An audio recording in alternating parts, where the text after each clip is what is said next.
Li paytexta Tirkiye Enqereyê, ji aliyê Balyozxaneya İtalyayê ve yansdemîn hefteya fîlmên hevçax ya İtalyayê dest pê kir. Festîvala Fîlmên İtalyayê ku di 11 mijdarê da li navenda hunerên hevçax ya şaredariya Çankayeyê bi fîlma Xudavenda Şansê ya derhênerê Tirkiye Ferzan Özpetekê ku li İtalyayê dijî dest pê kir. Wê heta 17 mijdarê him li salona sînemayê û him jî wek online berdewam bike.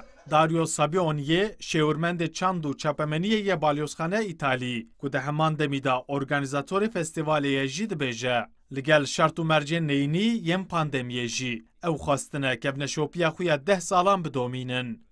Della settimana del cinema contemporaneo italiano ad Ankara. İsalamê cara yazdan Festîvala Fîlmên İtalî li darbixin. Gelê Tirkiye eleqeyeka nêz nîşanî çand û sînemaya İtalî didin. Ji Loma jî me festîvala xwe bi premyera fîlma Ferzan Özpetek da dest pê kirin. Özpetek derhênerekî giring e û navbera her du welatan da bûye pirekî. Ji ber pandemiyê, salona sînemayê bi 6 temaşevanan hatiye sînordar kirin. Li platforma online jî herî zêde 500 kes dikarin Festîvala Fîlmên İtalî temaşe bikin. Ji Loma jî îsal li salona sînemayê kêm temaşevan hebûn. Portekiz'de yaşadım.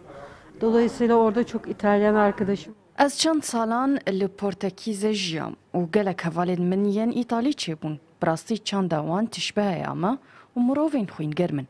Ez her sal Festîvala İtalî dişopînim.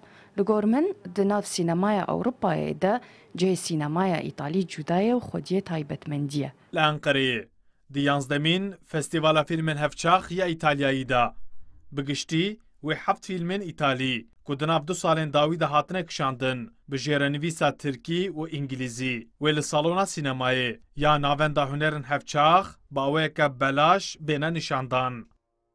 Ömer Sönmez, Kurdistan 24, Ankara.